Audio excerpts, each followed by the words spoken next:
Hi, Erica. Hi, Erica. The Ericas of America are in the house. Heck yes. Our parents knew, they knew that we were destined for greatness, I guess. I don't know. So Yeah, and 30 plus years later that we would come together and be the Ericas for America. I know. Well, who knows? Maybe this will take off. We'll have our own show. I don't know.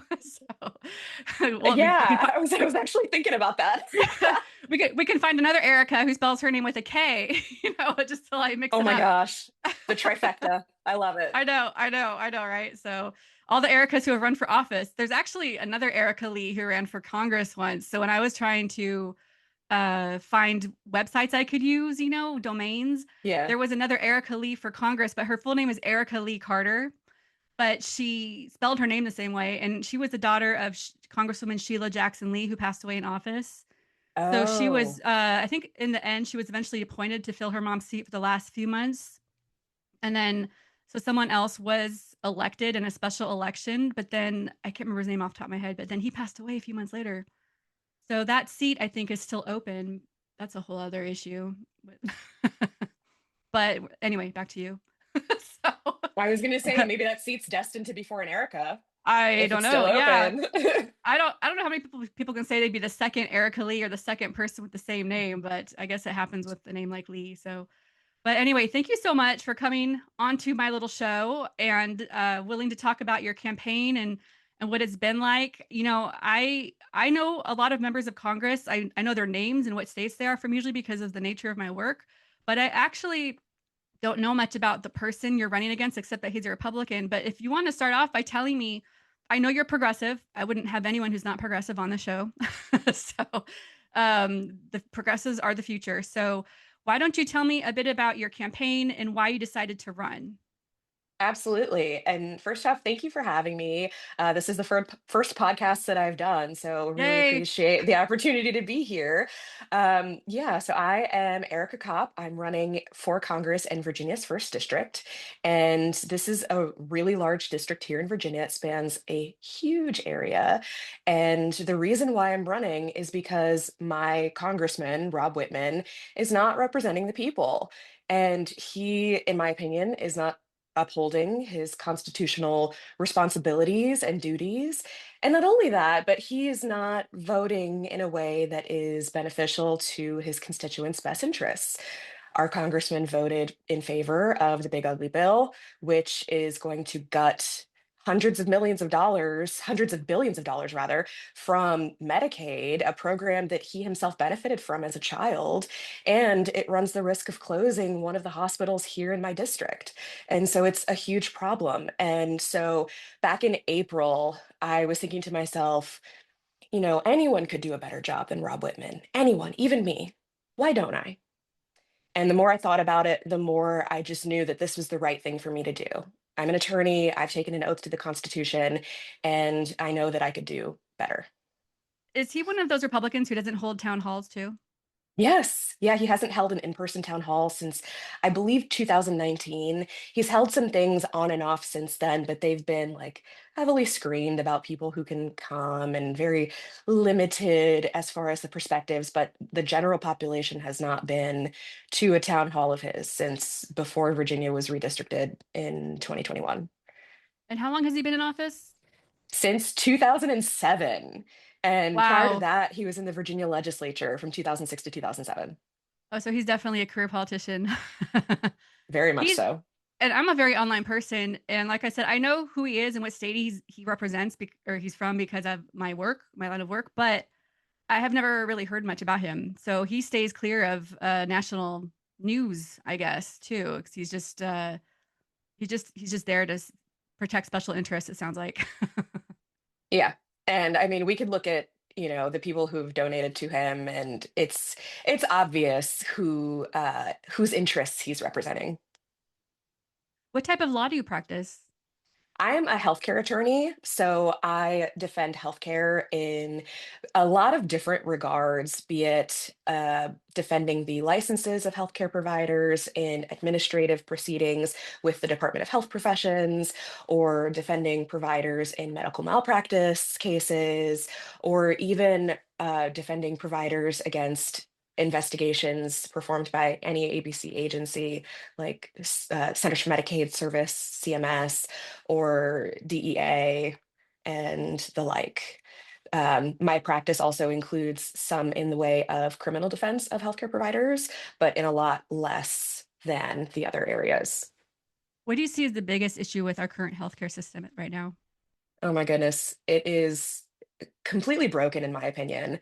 The way that we have private insurance companies being the middleman between the person and their provider as far as the care that they can access is, in my opinion, outdated, wrong, and just another way of reducing the person's ability to access care.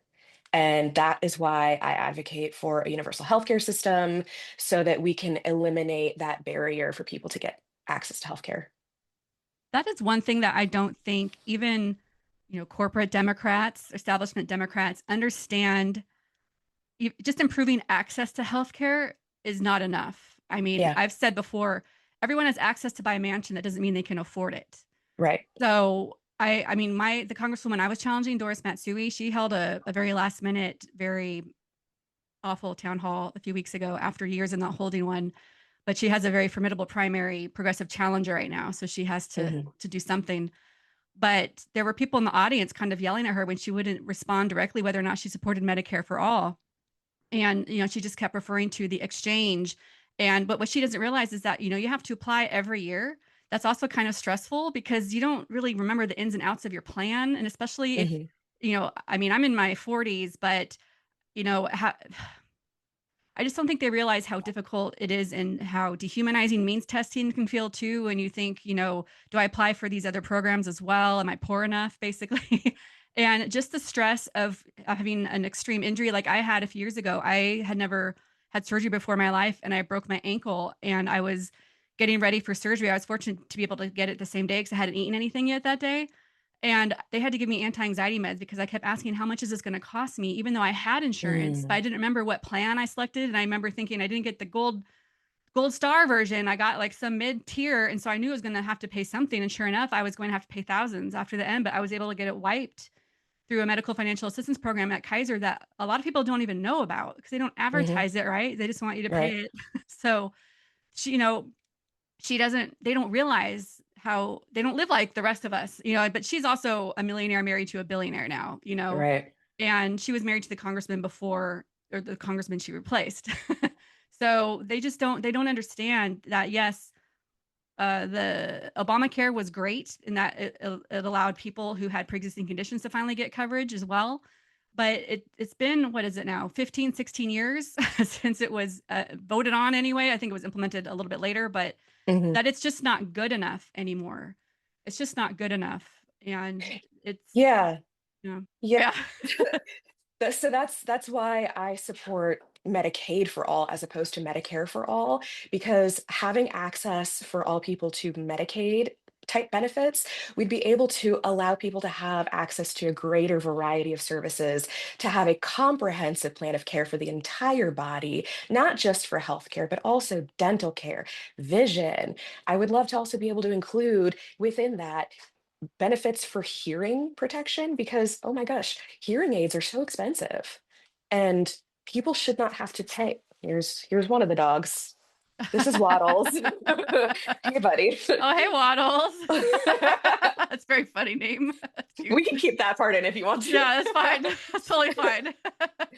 Yeah, so just having a way for people to access a greater variety of services, of healthcare and healthcare related services to protect their entire body so that people like you and me, who might be one medical emergency away from bankruptcy, don't have to worry about losing everything because of some medical issue that happened kind of out of the blue. Yeah, and that also reminds me too of so I've been a Kaiser member basically my whole life, unless I worked for an employer that didn't have it. Hmm. And I remember it was several years ago. I went to check in for an appointment, and then as you're checking in and you're paying for you're paying your copay, they always make that, or they started to make that statement. It says, just know that this doesn't reflect any future charges you might be charged at this appointment, or something like that, right? And I remember talking to my dad about it because he spent his whole career in healthcare administration. And he said, well, that's probably the result of a lawsuit or something. But it's always kind of like, well, you're kind of trapped into signing that, right? To saying, okay, well, I need to see the doctor, so I guess I have to say yes. And you can't really turn away from that too. And it's also broken, And I used to tour and work with a bunch of Canadians and people from democratic socialist countries. And they just, when they had Hmm. to access healthcare in our country, I was touring with Cirque du Soleil. So I was constantly getting bombarded with comments. I just want to go see the dentist, and I have to get all these approvals or Yeah. have to get a referral for healthcare. And I think at the time we had Cigna on tour. And just one more comment on that too, and I'll get back to you because this is about you. But the so I've had Kaiser, but I had Cigna, which is I think a PPO, right? So Kaiser is an HMO, a health maintenance organization, and Cigna is a PPO. What's the acronym mean? I'm having a moment, but anyway, so what that means is that I can basically go to any type of provider I want without getting a referral first, like you have to do with Kaiser. So Hmm. I had when my mom was diagnosed with colon cancer at age 55. So her Kaiser oncologist said your kids should get colonoscopies at age 30. So when I turned 30, that was one of the first things I did. And Cigna said, oh, yes, we can't wait to give you a colonoscopy, basically. Come on in, And I was in Texas at the time. And I was told I had a blue ribbon colon. I was very proud of that. But so when my brother in California still had Kaiser through work, he's a federal worker, he had a difficult time getting his colonoscopy at age 30 because they said he's too young. And he said, yes, but your Kaiser oncologist said he should get it at age 30 because what the standard was, and it probably still is that you should get a screening 10 years younger than when your parent was diagnosed. So Oh. 45, which is actually now Hmm. the recommended screening age for anyone of average risk. But letter after letter, and they finally relented. I don't know. I don't remember if it was my father who wrote a letter because my father, he's just very well versed in healthcare administration. But they finally did it. Yeah. But it's just even red tape like that, and especially nowadays with younger and younger people getting diagnosed with colon cancer, it just seems like, yeah, if you have a parent, you should get screened. 30 seems like a reasonable age, but you know, I agree. And, it's red tape and bureaucratic policies like that that again prevent us from getting care even if we have insurance. I'll give you an example of this from my own healthcare background. I had to go to the emergency room this past summer because I was having this horrific headache, the worst I've ever had in my entire life, along with a number of other symptoms, and begging in the emergency room to be admitted because I'm like, there is something wrong. The emergency room physician is telling me, oh, you just have a tension headache. I'm like, that's not true. And I'll tell you why. Because if it were, then the medication that you had given me for a tension headache, that would have made it go away. And it did not. So it wasn't until after I was admitted that they got me an MRI of my neck. Come to find out, I had a bulging disc in my cervical spine. And even after that, after I was released from the hospital, after this admission, the insurance company decided to say, oh no, we're not going to cover it because all you had was a headache. Like, first of all, that's not true. Second of all, if you had seen any of the records from my hospitalization, you would have seen actually she had a bulging disc. And that's the reason, the underlying reason for why the symptom of headache was coming out. It wasn't just, no, you were admitted for a headache. No, that's not true. So it blows my mind that insurance companies can say like, "Oh, this wasn't medically necessary." Okay, and where did you go to medical school? it sounds like that's a coding thing, right? It's how they bill. Okay. So when I first got involved with flying into Congress every year as a colon cancer prevention advocate and research advocate, there was a bill that we kept stumping for year after year after year, every cycle after cycle after cycle, every 2-year cycle, called the Removing Barriers to Colorectal Cancer Screening Act. It was actually introduced by a Republican, but he was a Republican who had a family member who had colon cancer. So Mhm. basically, this bill did, all it did was fix a glitch in the new healthcare law that you couldn't fix administratively; it had to be done legislatively. That coded the removal of polyps during a screening colonoscopy, so that would be covered by Medicare because it was already be covered by Medicaid, but not Medicare. And it was to put it on par with that. And it was the original intent of the law for polyp removal to be covered during a screening colonoscopy, because that's the whole point of having a colonoscopy, is to remove the polyps that can turn into Right. cancer. So it's one of only two entirely preventable cancers. So we as advocates, we go and meet with our actual members of Congress as constituents. And then if say I was from California, so I would also try and hit many other California offices and leave folders behind with information about this bill. So it was just building support for it cycle after cycle. And I think eventually it was just kind of lumped into a bigger bill. And so it's covered now. But what that did, because of the way it's coded, people would be coming out of their colonoscopy realizing, oh, I had polyps removed, and they were going to get charged probably hundreds of dollars, if not thousands, for just the polyp removal. So that's why it was called the Yeah. Removing Barriers to Colorectal Cancer Screening Act, because people weren't getting their colonoscopies when they needed to. And something happened similar to me when I had a mammogram, and they thought they saw something. So they sent me for further testing. And in the end, they wanted to charge me for the further testing. I was like, wait a minute, Right. that's part, and it was nothing, thank goodness, apparently. But that's part of the whole screening process. And I ended up bargaining with Kaiser, and I got it down to just $100 that they made me pay for that extra screening, like the sonogram or something. And I remember I even spoke at an event for my congresswoman at the time, Pramila Jayapal, at an event to talk about that. But I don't think people realize, and even our legislators who just have, unfettered access to healthcare, that this is what we go through. And even trying Yeah. to network or get through all this red tape takes time too. And our time is money. We're not paid to help health insurance companies fix glitches that or mistakes that they make. Right. And I could go on and on. Sorry, this is about you. So, No, I but mean it's it's such a universal problem that we deal with in the system of healthcare that we have in this country. And, I look at it from my own perspective as a patient. I look at it from my perspective as a healthcare lawyer. And then I also look at it from my perspective as a caregiver to a disabled mm, veteran. And, we could talk for hours and hours and hours about red tape at the VA. And I mean, for all its bureaucracy, for all of the red tape that exists within the VA system, I will say that my husband is able to receive care that is on par with some of the best in the country. So I'm grateful that he has it, but I also want for people who don't have access to the VA system to be able to have great health care. And so that is a huge reason as to why I'm running for Congress. yeah. And what you said earlier too about Medicaid for all, I have been reading up on that recently too. So Hmm. that's actually very interesting. I think Medicare for all has just been kind of like the branding the last 10 Yeah. years or so. But what you said is actually a really good idea. And I'm still looking into it. And, maybe we can get the progressives to maybe reconsider if I have to learn more about it too. But I think that people don't realize the differences. And that's something to really start focusing on too as well. Do you want to talk about your husband? Yeah, one thing that I want to add to the Okay. Medicaid for All piece is I think that we can work within the existing structure that we have. So long as we eliminate the income requirements, I think we can make Medicaid for All work within the current legislative framework. So, Oh, yeah, that's I interesting. Okay. Yeah, I've yeah, definitely been reading on it, and but yeah, it's still just the easiest thing I feel like to say is Medicare for all, but universal health care, yeah, however we get there is the best the best way. So, I agree. I agree. And, the United States of America is allegedly the richest country in the world, but we're also the only developed country in the world that doesn't have a universal healthcare system. it And it's time. It's it beyond time.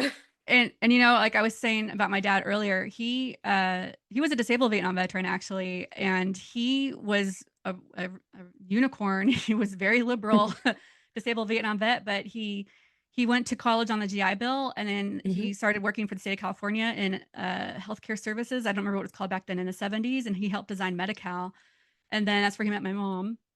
But then so he got headhunted, and then his entire career was working on healthcare administration, and he got a master's in healthcare administration from USC eventually remotely here in Sacramento.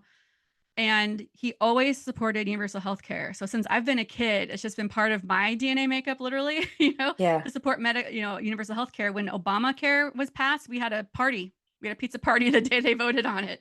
I love My dad that. was so excited. He was upset about the public option, but he just knew how much closer we were. And, he died a couple of years ago, but he would often say, I know it's not going to happen in my lifetime. He says, but he said, I don't understand why politicians don't run on that, because, even if conservatives and Republican voters, they don't like the sound of it. Once they get it, they'll like it. It's kind of like how they like the ACA now, as long as you don't call it Obamacare, you know? Right. So Right. if you ask them, do you like those guys and gals on the streets asking people walking by trying to catch them, or get them, say, do you like Obamacare? No, but do you like the ACA? Yes. Well, it's the same thing, right? So anyhow, Yeah. yeah. So you say you've been a caregiver. Do you want to talk about that? Yes, yeah, happy to. So I met my husband in 2000, oh goodness, 2013. And at the time, he was going through the retirement process from the military. He was an active duty combat infantryman in the 173rd, stationed in Vicenza before deploying to Afghanistan. And unfortunately, he was injured in the line of duty, but we've been very lucky.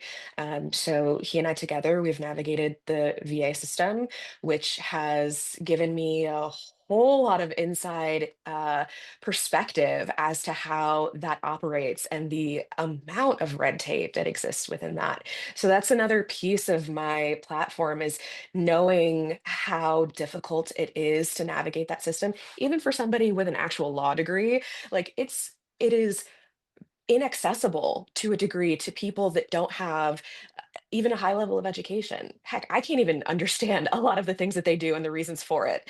But I'm really grateful that, they've taken such good care of my husband over the last dozen or so years. So he's really good today. If you were to look at him, you may not necessarily realize that he was injured as severely as he is, but he has a traumatic brain injury and deals with a lot of the effects that come with that, including but not limited to PTSD and anxiety. And so we fight every day. We fight every day for a better world, not just for us, but for everyone else. So my father, I believe he mostly relied on the coverage he earned as a state employee, Hmm. as he was appointed as a chief deputy director of a large agency in California, health related for a bit too. I don't think he relied too heavily on the VA, but he was fortunate in that he was on the last 5 years of his life, he was on dialysis because Mine too. okay, so he had Agent Orange exposure Oh and wow. he was diagnosed with diabetes. I think it was in his 50s. He didn't tell us at first. But he was diagnosed and no family history at all in his family of diabetes. And he wasn't like a super big person either. I know anyone can develop it, but there was just nothing that indicated that he should have it, I guess. So, but it eventually led to a couple amputations. He lost his lower right leg in 2015 due to an infection that didn't, Mm, he had this condition called Charcot syndrome that is, I guess, some people with diabetes get or develop. So the bones in his feet, just as my very rudimentary explanation of it, but the bones in his feet moved around or reconfigured. And so it's like he's walking on pebbles inside of his skin. So, the bones were protruding and poked out on his skin. So when on his feet, it would rub, right? And so it yeah. created a wounds that took forever to heal, or just in this one case, didn't heal and became infected. So Mm, he lost one of his legs and then had a prosthetic made. And then eventually he lost most of his other foot because he had developed gangrene.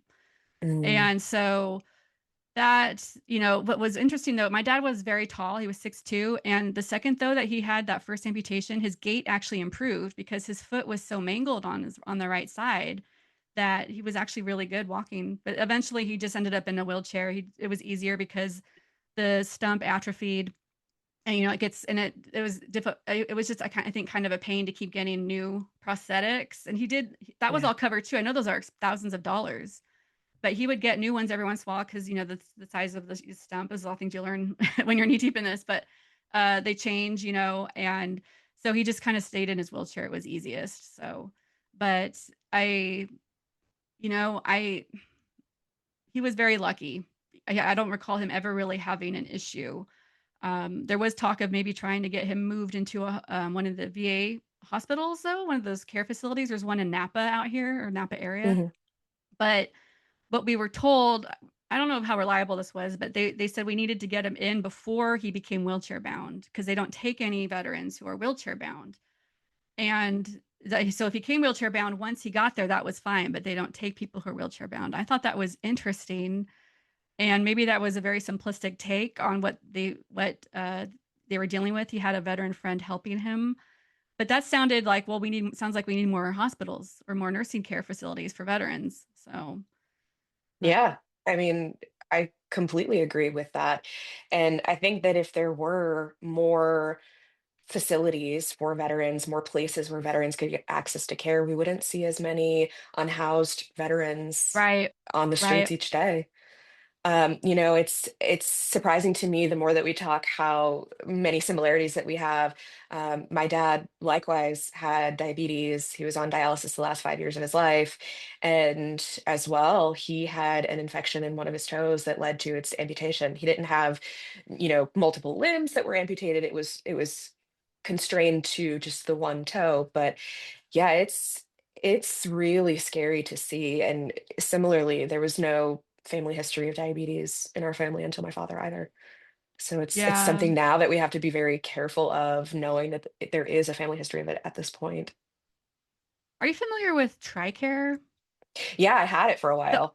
oh, you did? Can you explain what that Mhm. is to people? I kind of know what it is. It's through my work, but I haven't worked in it or on, with it for a while. Can you explain to people what that is? Because I didn't know it existed until I started working on healthcare stuff, and I think it's important to know about. So, Yeah, so generally speaking, because it's been a few years since I've had it myself, TRICARE is available to family members, like dependents of retired military veterans, or at least that was the situation for me. Um, After my husband had retired, I, as his wife, as his dependent, if you will, became eligible for TRICARE through him. Now, the difference between TRICARE and like a regular non-referral required private insurance company, with TRICARE, I had to go and get referrals for every and any service every single year, even for ongoing care at outside providers. So anyone who wasn't, they call it a primary care manager, anyone who wasn't my primary care manager, I had to get a referral to see them, had to be updated every single year. And it was such a pain. It was such a pain. And then, you run into healthcare practices that either don't take TRICARE, or there's a limited like reimbursement rate with TRICARE. Um, and so there were just a number of different things that I had as a result of having TRICARE that, to be honest with you, I was glad to go to a private insurance company when I had the opportunity to do so through my employment. But that's another reason why, like, I hate the idea that we have to have our health insurance and other types of insurance be tied to our employment. It's such a barrier for people to access, particularly if you work multiple part-time jobs and you don't qualify for benefits through either of them. How are you supposed to get access to healthcare? and I think people don't realize too that if because this became a reality for me when I stopped working for the state government. Even when I lived in Washington State for a bit, I worked for the government there.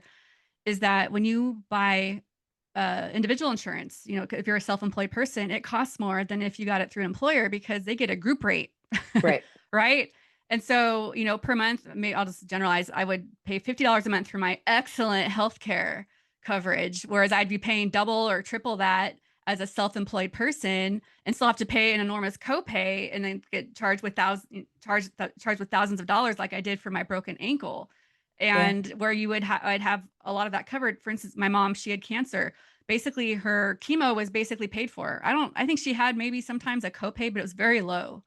But she Hmm. did not have to stress about that at all. And that healthcare and what's covered should be the last thing you're stressing about when you're diagnosed with a deadly disease. I just shared my panic when I broke my ankle. I wasn't dying Yeah. from that, but I needed my ankle fixed. It was a bad break. I had hardware that eventually broke and had to be removed too, which another surgery where I was charged thousands of dollars for. Right. So, what made you become a lawyer? What have you always wanted? Did you always want to become a lawyer growing up, or? I guess it depends on who you ask. I don't have a whole lot of knowledge about when I was a young child, but according to the elders in my family, like my mom and my sister, I would walk around the house quoting personal injury attorney commercials. And hearing that, I would be like, oh no, I was destined to be a PI attorney. But from the earliest time that I can remember, it was always, I want to be a lawyer, I want to be a lawyer, I want to be a lawyer. It changed with the type of practice that I wanted to have, from being a prosecutor to being a sports and entertainment lawyer in middle school, to then shifting completely away from the practice of law altogether in high school and deciding that I wanted to pursue forensic science, which is ultimately what I got my bachelor's degree in, was forensic biology with a concentration in biology specifically. I wanted to work in a lab. And so I did that for a couple of years. It was not glamorous at all. I worked in a forensic urine drug toxicology lab, which is a fancy way of saying that if you've ever had a pre-employment drug screening, I was the one who handled the samples and extracted the drugs from them. Um, Smelled awful. It was just, yeah, it was not fun. And by the time that I had been there about 2 years, I had reached pretty much the peak of advancement opportunities within that field without an advanced degree beyond my bachelor's degree in the field. So I thought, well, I could either go back and get my master's in forensic science and try to re-enter a workforce that's already super saturated, because here in Central Virginia, where I live, we have Virginia Commonwealth University, which is where I went for undergrad. They have both their bachelor's program in forensic science as well as a master's program in forensic science. And all of the graduates from these programs compete for basically all of the same jobs in the Richmond area in the field of forensic science. So it was either do that and continue to beat my head against a wall, or finally go back to what I had originally anticipated, which was going into law. So it was then that I decided, well, let me just see what I can do within the legal profession. Started studying for the LSAT. I switched jobs, became a paralegal for a criminal defense attorney. And it was then that I was like, okay, yeah, this is where I need to go. This is what I need to do. I need to go to law school. And God bless the criminal defense attorney who sadly is no longer with us. But he told me literally in my first interview with him, he's looking at my resume. He's like, "Yeah, you need to go to law school." I'm like, "Yeah, that's the plan." So that I was fortunate. I only applied to one law school. It's the law school that is in the community in which I live, the University of Richmond School of Law. And I was grateful to get in, even though my LSAT score was not where I wanted it to be. Um, and it was a good time. And I'm glad that I did it. And I'm really enjoying what I do today, working with healthcare providers, defending healthcare, and it's meaningful work. So you have a science background and a law degree. That's very interesting. Yes. We Yes, I do. we had a just to like one up you a bit. We had a candidate here in the Sacramento area. No, it's just kind of funny that one of the nicest men ever. He ran for Congress. He was a doctor, a lawyer, and he was a Navy veteran. So we joked that, wow, okay, so I guess his mom's upset he's not an astronaut too. I don't get to like all these. What else haven't you done? Like, oh my God. So, but it's those I can barely. I have a communications degree. So that's very old now because when I graduated, we barely had email addresses, so it's very antiquated. But and you were saying that it's just an oversaturated field in Virginia. That is it because of this might sound to be a really stupid question, but is it because of Quantico? Is that why? Is it because Quantico's in Virginia, right? Yeah, Quantico is about an hour and a half, depending on traffic, north of where I am, just outside of Richmond. But particularly in the Richmond, like greater Richmond area, the amount of jobs that we have in forensic science specifically comes down to basically two areas. Number one, the Department of Forensic Science, which is the state forensic science department, which has within it all of the different avenues for state level testing of forensic science and related um, pieces of evidence that come into them. So that's one area. The other area is within police departments. So some, and by some I mean two, police departments around Central Virginia, around the Richmond area specifically, have civilian forensics departments. So you can have somebody who isn't a police officer work within that department. And those two departments, at least as of when I was applying for jobs, were the city of Richmond and Chesterfield County. Um, Chesterfield County is slightly south of Richmond. And so it was all of these folks from VCU and potentially other places applying for jobs in these kind of two areas only. And so outside of that, there's not much in the way of forensic science jobs.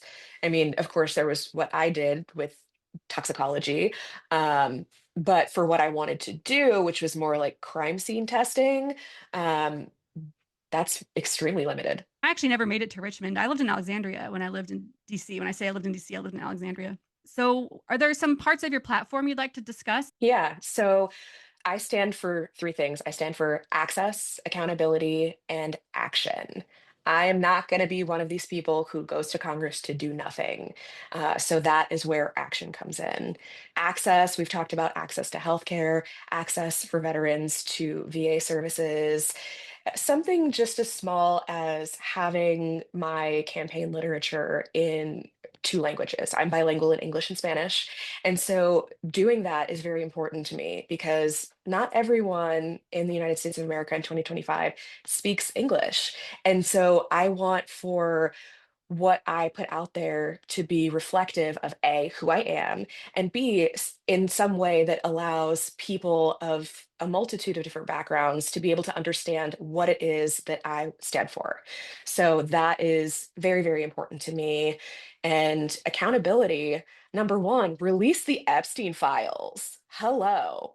That I think is first and foremost a priority, not just for me, but for everyone in Congress right now, for this administration, in order for us to have accountability from the people that we will need it from, we need transparency. And transparency is going to start with the release of the Epstein files.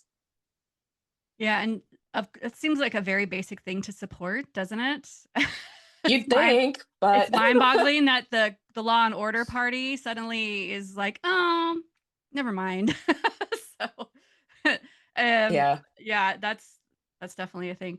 And with regard to transparency, so are you taking corporate PAC money? no. Are you accepting it for your campaign? It's such an easy thing to run on, right? It is. And I mean, we've had this question asked of us many times before. Do you take PAC money? Do you take APAC money? Do you take corporate PAC money? No, no, and no. We do not. I like to say that I am funded by the people, not by PACs. And so fundraising is a little light, but hey, we're doing this the honest and grassroots way. And we're not taking money from people or organizations that don't align with our values. Yes, and I think a lot of these career politicians, including Democrats, are just this is the old school way. You just accept the corporate donations and special interest donations from APAC.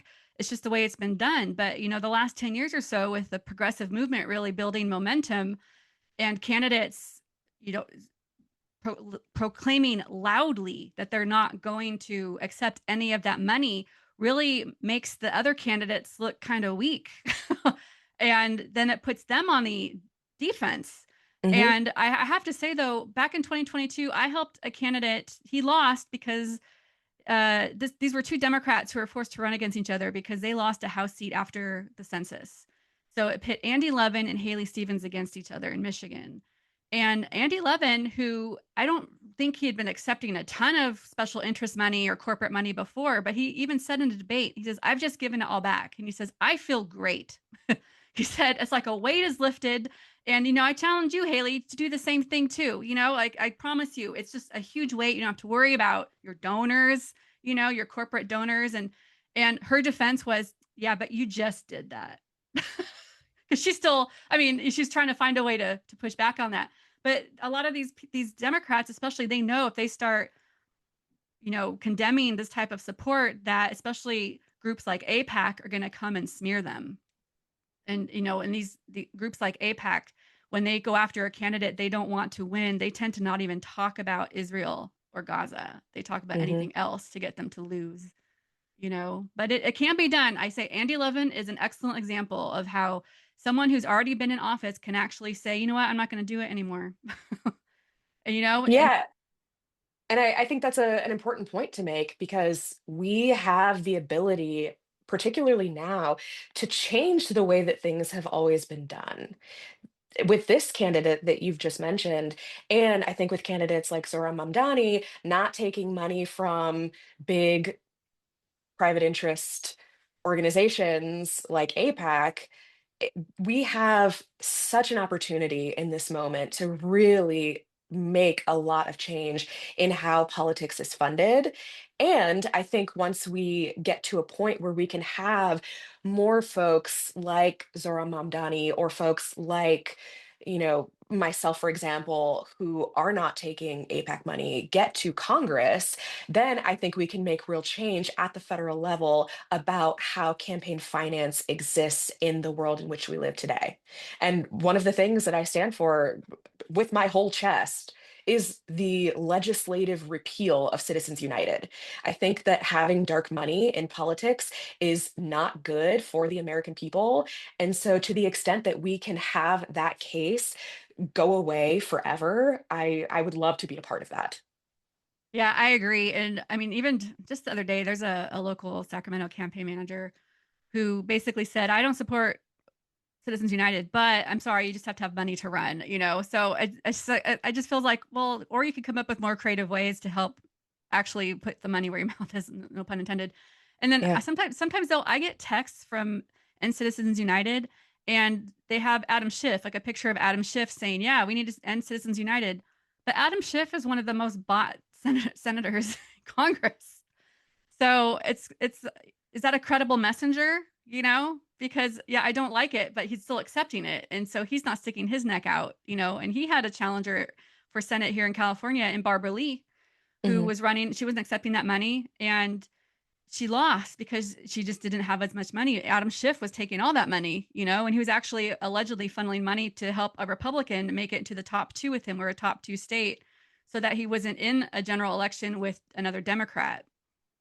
So a lot of people don't know that. And you know, I used to like Adam Schiff too on TV talking about Trump, you know, back with the first impeachment and same with Eric Swalwell. But I've learned, you know, in the last few years that some of my faves are not, we shouldn't be idolizing them, that we really need to take a look into their donors, and people just need to be educated on it. And then you have to grieve a bit, I guess, and then realize that there are better options out there. But yeah, that it's so nice to hear that we have so many candidates that, including me, I did the same thing. We run, that is a big thing. We're not corporate bought, and we're not taking that APAC money.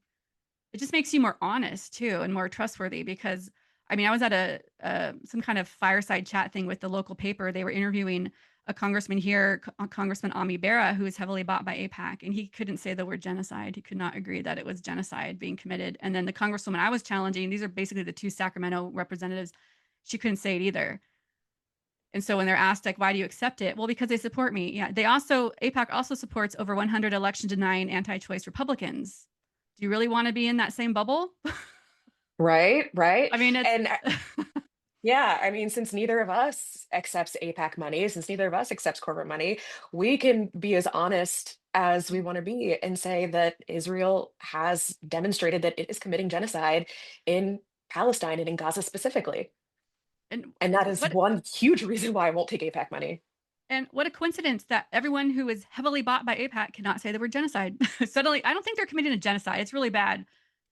It's just a major coincidence, isn't it? Meanwhile, the UN Human Rights Commission has laid out a report that shows instance after instance that demonstrate just the opposite, that demonstrate that Israel is in fact committing genocide. So between politicians whose interests are potentially aligned with a government that is committing genocide versus the United Nations, I'm going to go with the United Nations on this one. Right, right. And what's funny, as a little test, I went and Googled, or I looked in the website of the congresswoman I was challenging and looked up the word genocide in the search bar. And she has celebrated in the past, you know, the Armenian Genocide Day, you know, not really celebrated, but has acknowledged it, you know. And so they don't have a problem using the word genocide before, you know, it's only this time. Only And when it it's fits their narrative, right? only when it's been live streamed. But that's the other thing too. The congresswoman I was challenging recently turned 81. She's not online. She's not logging into Instagram. She doesn't know the passwords, I'm sure. She's not looking at reel after reel after reel. I mean, if I can barely remember my password, I'm sure Doris Matsui can't.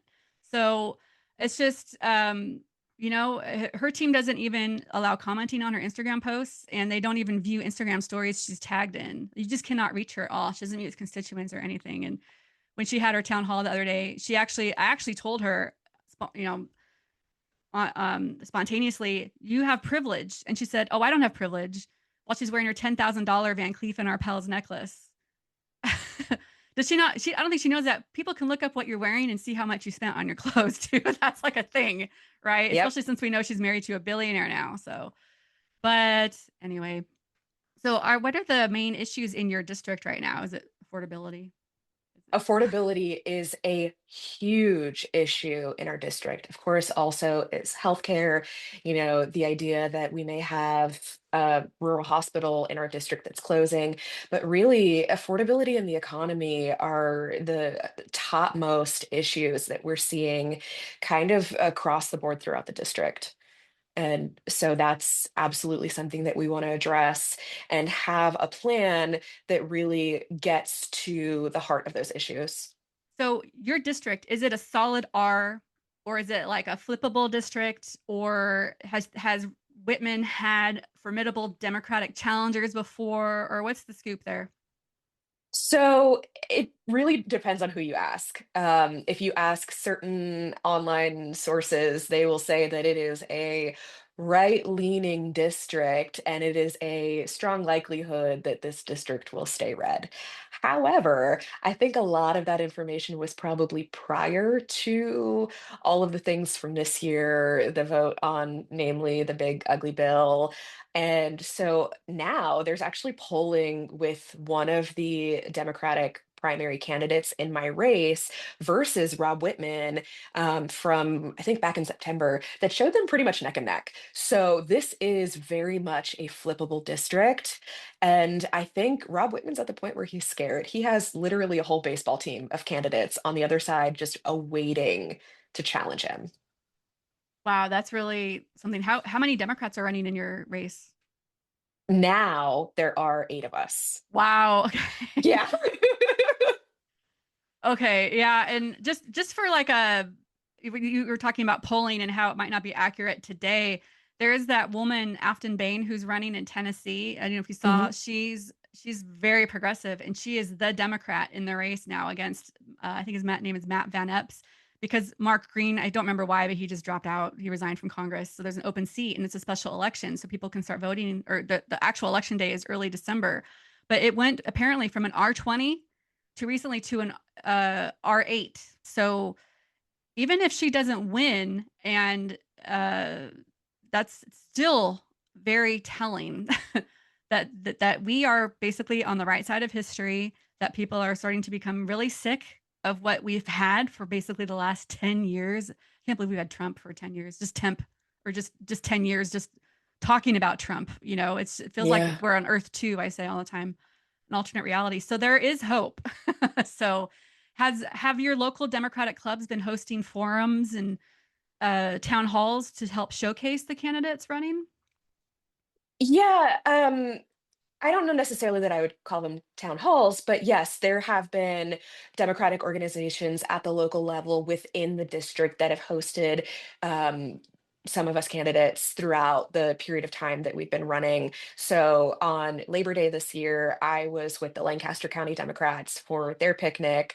Just yesterday, after my town hall in Williamsburg, we, on the way back home, made it to the Hanover Dems picnic, where it was myself and another candidate in my district, along with two candidates in a Democratic primary from Virginia's 5th district, which it's part of Western Hanover County, and into Charlottesville area. So there were 4 of us candidates, along with another candidate from my primary who has since dropped out of the race.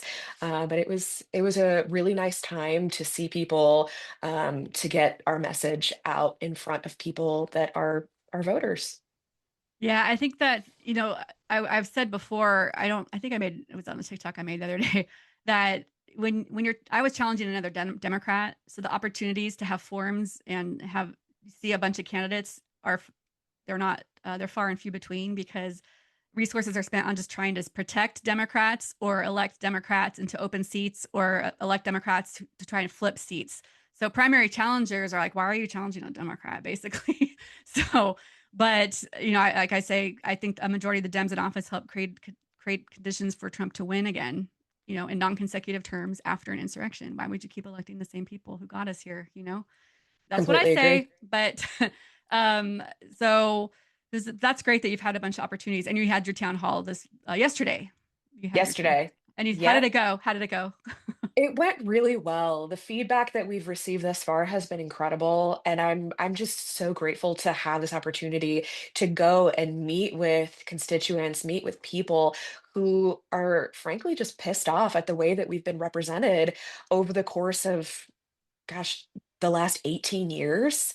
And it was really refreshing to see not only people in attendance in person and virtually, but also for people to have such well thought out, thoughtful, really thorough, deeply inspiring questions for me. I was so impressed, not just with the turnout, but with really the engagement from voters in the district. It's clear that these people have felt like they've not had a voice. And I want people to understand in this district, their voice is vital. And I can't do this without their voice. So I'm always wanting to hear from people that live here about what is most important to them. When was the last time there was a Democrat representing that district? I want to say 40 years. I could be wrong on that number, but it's somewhere in that neighborhood. It's been a very, very long time. And the same Republican has held this seat for going on 20 years now. Yeah, the congresswoman I was challenging, she's been there 20 years and she replaced her husband who'd been there 26 years before her Whew. since 1979. So Wow. almost half a century. Sometimes I wonder if her husband were still alive, if he'd say, "Yeah, Doris, it's time to hang it up." you know, well, he was there 26 years though, so maybe I don't know.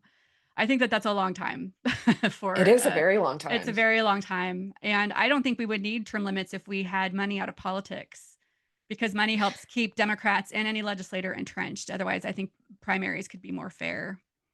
I agree. And the other thing too, didn't you mention that the candidate that you were challenging, Doris, I believe is her name? Doris Matsui, yeah, Okay. Didn't you say that she's in her 80s now?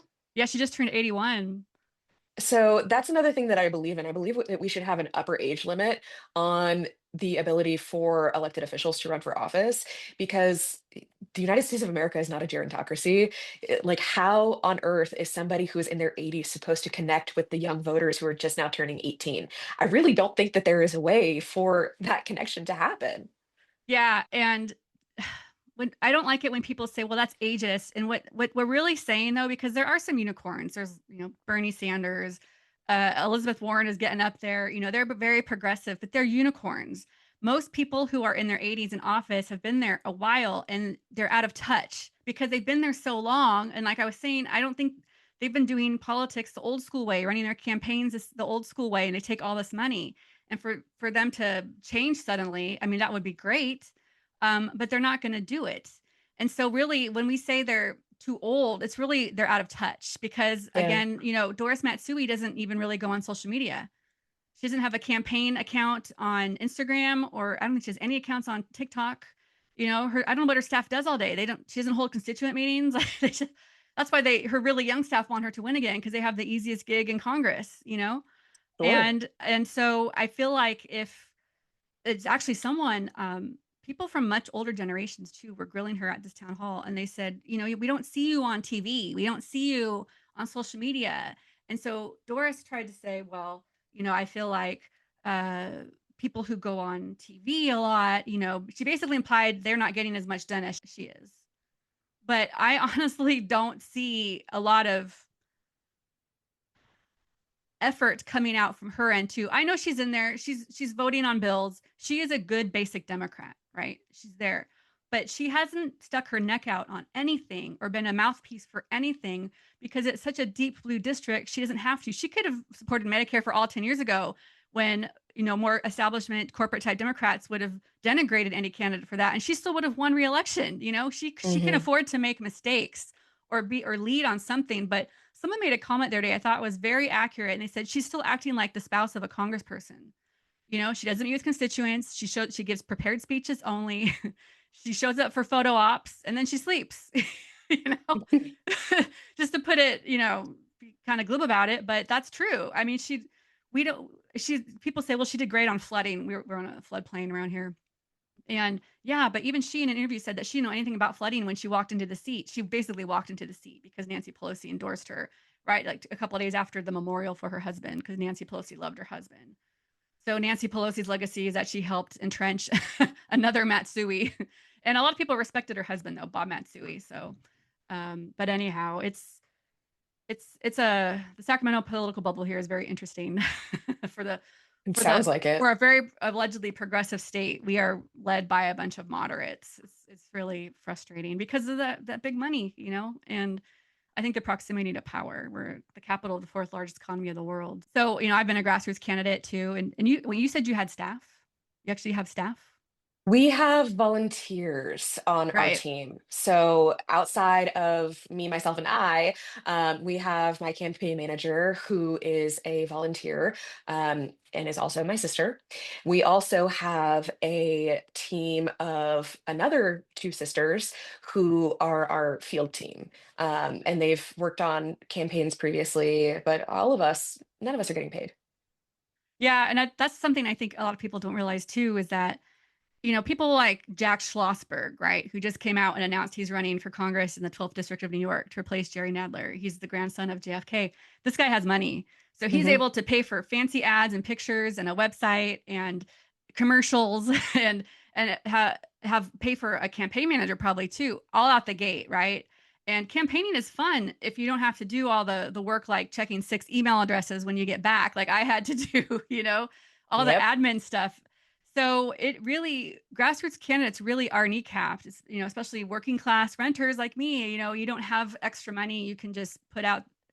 You can pay someone right away just to do a lot of stuff. I mean, you can raise it back, but that's risky. Especially if you're a grassroots candidate. You really have to believe in the cause. But Democrats purport to want more working class people in Congress, but then they don't.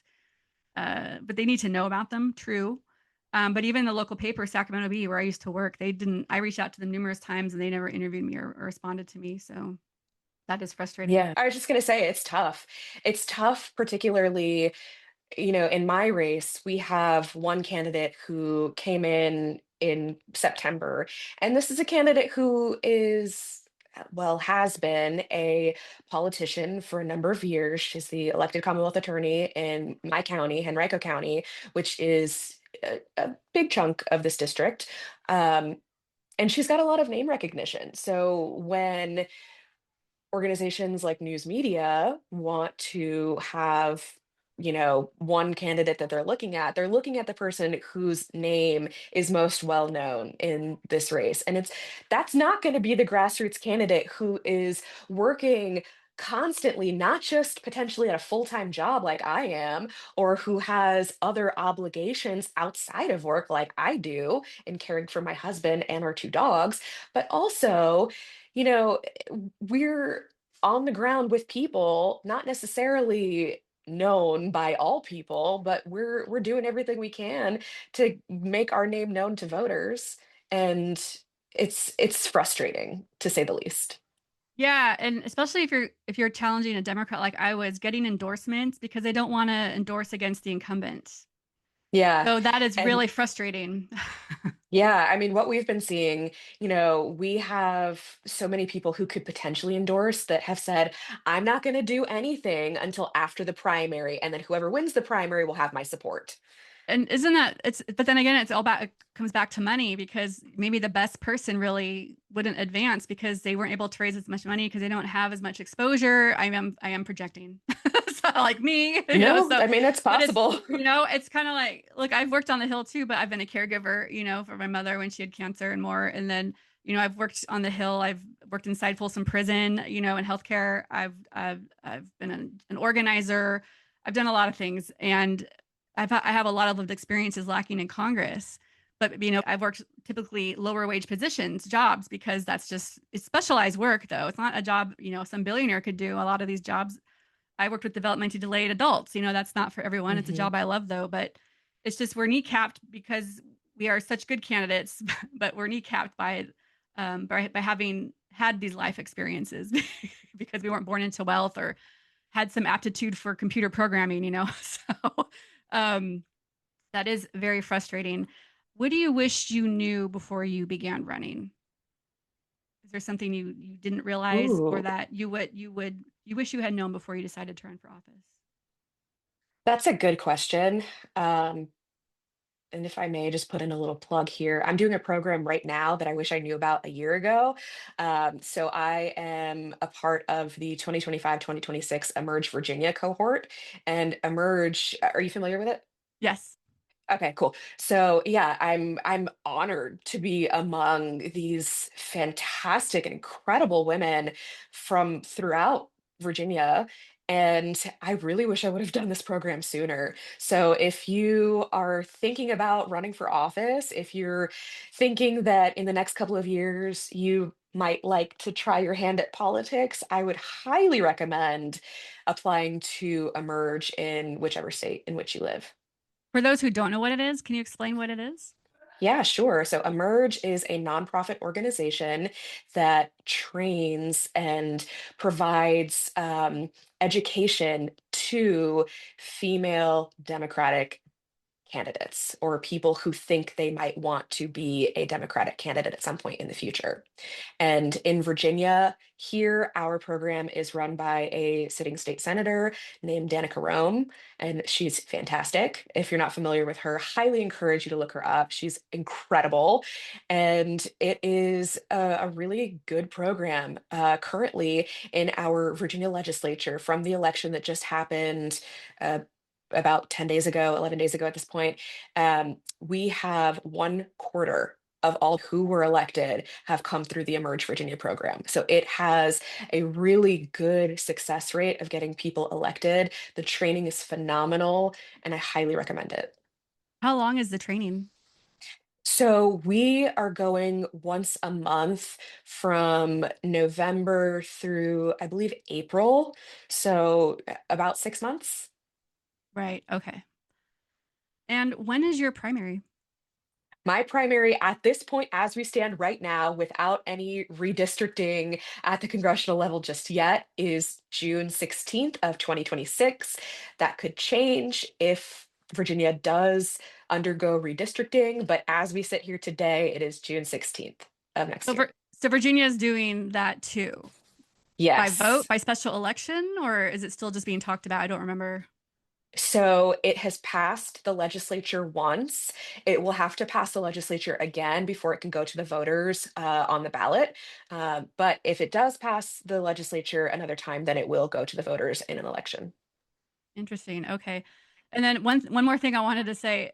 We met because we were on social media together, right? And what I Yep, don't think people a lot of people don't realize is that when you run for office, if a lot of us join all these little WhatsApp groups, or we find each other on social media like TikTok and Instagram.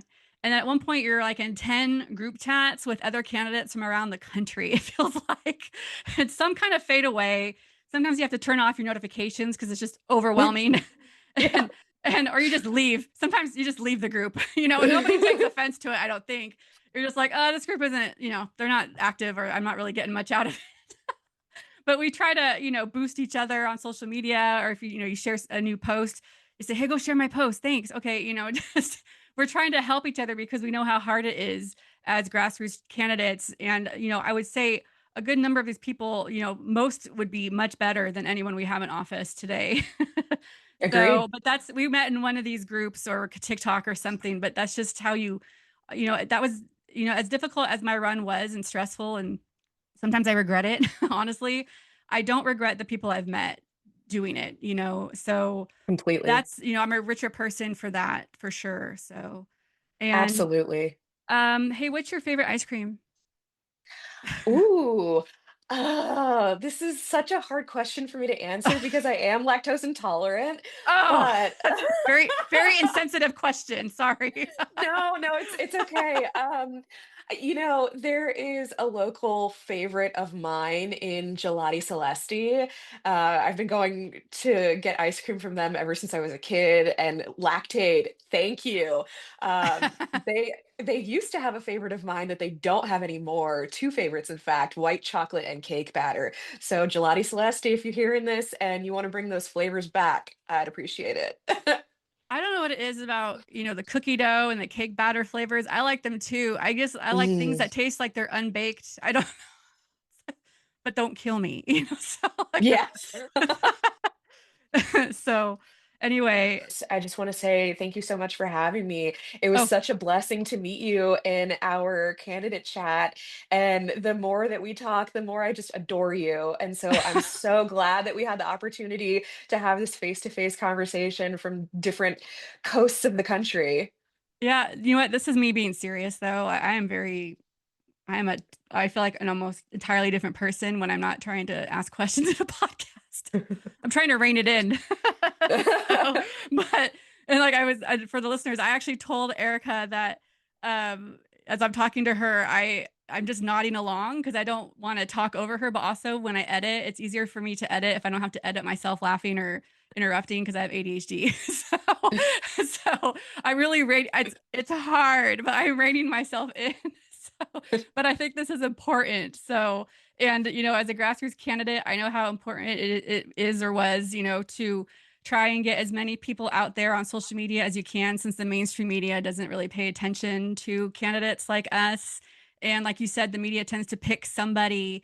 I feel like they did that with Biden back then, because he was the former vice president, But that's Yeah. why we just need more opportunities to talk about ourselves and, doing interviews and especially video interviews help elevate profiles. So, Yeah, if I could throw a little shameless plug in for myself, I would love to connect with anyone via social media. You can find me at EK, the number four VA on Instagram, TikTok, Threads. My website is erickakopp.com, ERICKAKOPP.com. Please edit out me misspelling my own name. And then you can find me on Bluesky also at erickakopp.com. with the number of ways people spell our names now, I'm not surprised. So, yeah, I'm glad you said, I was gonna ask, I almost forgot, I was gonna ask, well, where can we find you? So that's good that you did that. Yeah. So, but again, Yeah. thanks, Ericka Kopp. Erica, ERICKA KOPP. Yeah. Yeah. I just forgot to mention the other place you can find me is on YouTube at EK4VA also. Oh yeah, I've seen you posting on YouTube too with your green leafy background. This one right here. Yep. Is that real? Is that real No. greenery? No. No. You It could have is said yes. unofficial. I mean, I could have, but it would have been a lie. I like to I tell the truth. I would say you have an excellent green thumb too.